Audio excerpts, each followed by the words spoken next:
आज हमें देखना है इंडक्टर बैटरी की तरह कैसे बिहेव करेगा। तो उसके लिए तीन केस है, केस 1, केस 2, केस 3। फर्स्ट में करंट कांस्टेंट है, सेकंड में इंक्रीज हो रहा है और थर्ड में डिक्रीज हो रहा है। सपोज यहाँ करंट कांस्टेंट है, इंडक्टर का काम क्या है, करंट का जो चेंज है उसको ओपोज करना है। तो फर्स्ट में अगर हम करंट कांस्टेंट लें तो इंडक्टर है वो कंडक्टिंग वायर की तरह बिहेव होगा। ऐसा क्यों?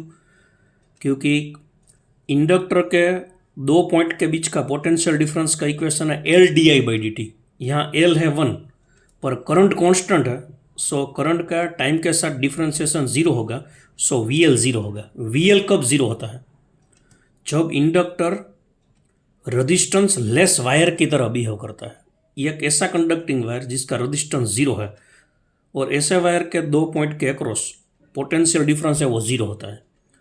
और अगर हमें पूछे कि ए और बी के बीच का पोटेंशियल डिफरेंस क्या है तो वो हम कैसे कैलकुलेट करेंगे?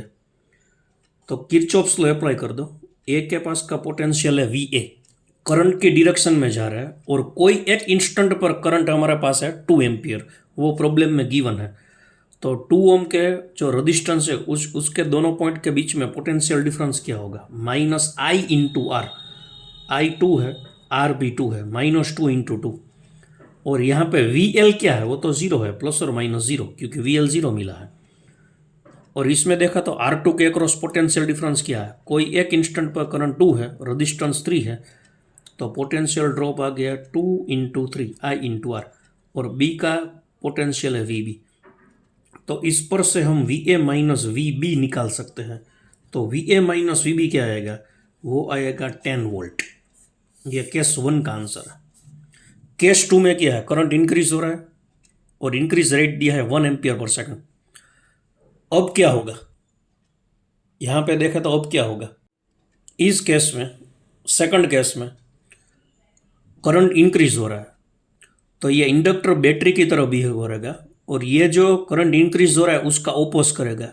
इट मीन्स इंडक्टर में जो इंड्यूस करंट है वो सामने आएगा।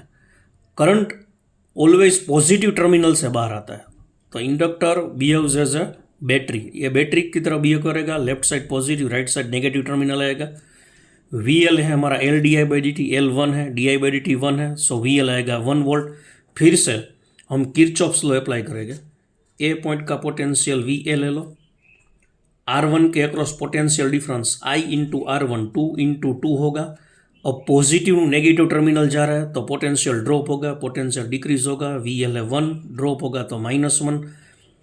R2 के अक्रॉस पोटेंशियल डिफरेंस करंट के डायरेक्शन में जा रहा है तो I इंटू आर इक्वेशन लगा देते हैं, तो 2 इंटू 3 इट मीन 6 हो गया और B का पोटेंशियल हो गया VB।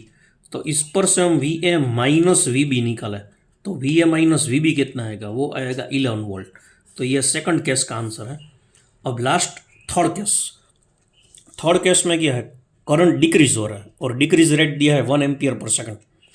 अगर करंट डिक्रीज हो रहा है तो इंडक्टर ऐसी बैटरी बनाएगा कि जिससे जो इंड्यूस करंट होगा वो इंड्यूस करंट है वो आई का सपोर्ट करेगा, आई के डायरेक्शन में। सो इंड्यूस करंट पॉजिटिव टर्मिनल से निकलेगा। वी एल है L D I by D T, it means 1 into 1 1 volt. और -2 प्लस जा रहा है तो वी एल क्या होगा? +1 वोल्ट, क्योंकि यहाँ वोल्टेज इंक्रीज हो रहा है। फिर से ए पॉइंट से किरचॉफ्स लॉ अप्लाई कर दे तो हो जाएगा we A minus I R कितना होगा? 2 इंटू 2 होगा। यहाँ पे वी एल क्या होगा? -2 प्लस इंक्रीज हो रहा है तो वी एल आएगा +1। R2 में पोटेंशियल ड्रॉप क्या होगा? करंट की डायरेक्शन में जा रहा है, आई आर होगा, पोटेंशियल ड्रॉप हो रहा है इसलिए I इंटू आर 2 इंटू 3 आएगा।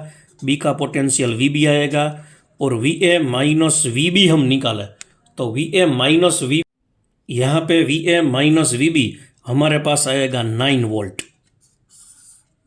तो फर्स्ट केस का हमारा आंसर है 10 वोल्ट, सेकंड का आंसर है 11 वोल्ट और थर्ड का आंसर है 9 वोल्ट।